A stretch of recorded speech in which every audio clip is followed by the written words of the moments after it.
Have you ever wondered what really pushes a person to the absolute edge? You know, that breaking point? Well, classic Russian literature is basically a masterclass in this. It just loves to push its characters to their psychological limits.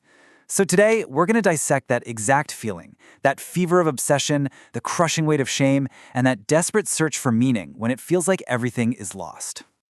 So let's jump right into the heat of the moment. Look at this. This isn't just a guy placing a bet. No, this is a total surrender. A kind of fever has completely taken over, and you can just feel how every rational thought has been burned away by the raw, chaotic thrill of pure chance. And then, we feel a completely different kind of pressure. This isn't the thrill of a game. This is the constant, grinding weight of poverty. It literally reshapes how you see the world. It makes you look askance at every passerby, because every single glance from another person feels like a judgment. It's a prison of perception. And finally, we have an obsession of the mind. Here, the fever isn't for money or for social standing, but for an idea. A system so all-consuming it's described as a delirium. So you've got these three states, right? A fever for chance, a fear of society, and a fixation on an idea. Together, they're the perfect way into understanding the psychology of being on the brink. Okay, so let's really dive into this. The common thread in all of this is this incredibly powerful internal force that just hijacks a person's will. It's the engine driving these characters, and it all boils down to one powerful concept: compulsion. I mean, this definition just nails it, doesn't it? Irresistible, irrational. It's an internal battle where the part of your brain that knows better just loses. It loses to this overwhelming urge. This isn't about making a bad choice. It's about a total surrender. And we see this play out in two wildly different arenas. So on one hand, you've got Alexei, who is completely addicted to pure chaos, the random spin of a roulette wheel. And on the other hand, you have Ordunov, who's obsessed with creating perfect order, a perfect system. One is chasing randomness, the other is chasing absolute reason. But here's the thing, look at the result. They both end up in the exact same place, completely consumed and totally isolated. So, you see, the crucial point is this. It doesn't even matter what the obsession is. It could be the roulette table. It could be a dusty old study filled with books. The outcome is this profound detachment from reality. The outside world just fades away. It ceases to exist. Now, let's see how this pressure builds, because it's not just an internal thing. Not at all. These characters are also trapped by these powerful external forces. I'm talking about the crushing, relentless weight of social judgment and humiliation. And for Mucker Devushkin in Poor Folk, this humiliation is like a slow, methodical dismantling of his entire identity. It's brutal.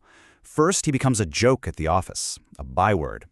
Then they start attacking his appearance, his boots, his uniform. And finally, he feels like he's lost his basic human dignity, that he's somehow less than human.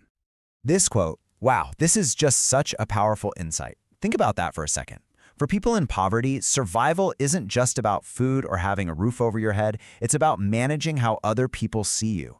An overcoat isn't for warmth, it's a shield. It's armor against the scorn of others. Every piece of clothing is a defense against public shame. And this social pressure, it's all reinforced by this rigid hierarchy of money and power. You can see it right here. At the top, you have the creditors, the people with the money, and the social superiors, like the baron. And way down at the bottom, the general, completely trapped by his debts. This isn't just a financial problem, you know? It's a social cage, and it dictates his every move and just fuels his desperation. So, okay, you've got these intense internal compulsions and these crushing external pressures. Where do you turn? Well, these characters desperately seek connection. They're looking for any form of solace, any kind of validation, even if the connection itself is, well, destructive. But these are not simple, comforting bonds, not by a long shot. Makart's affection for Varenka is tender, sure, but it's all through letters, written from a place of deep shame. Alexei's love for Polina is just this volatile, chaotic obsession that perfectly mirrors his gambling addiction. And Ordinov's connection to Katerina is this strange, feverish, purely psychological bond. They are all lifelines, yes, but they're lifelines fraught with peril. And that brings us to this fantastic little mini-narrative within The Gambler that just perfectly captures this desperation. It's the story of the family matriarch Antonita, or as everyone calls her, Granny. So Granny, this very old, very wealthy matriarch, shows up expecting to find her family in financial ruin, but instead she gets herself wheeled to the casino, mostly out of curiosity, and there she sees a young man win a staggering amount of money, 40,000 francs, and in that moment, something just ignites inside of her. She doesn't hesitate for a second. She has her chair wheeled right up to the table, and she starts playing, literally shouting, get out, at another player who's losing. She is immediately, totally consumed by the fever of the game, diving headfirst into the chaos. And her luck is explosive. I mean, she wins, and she wins big. But the compulsion takes over. She just can't stop. And as quickly as her fortune rose, it all comes crashing down.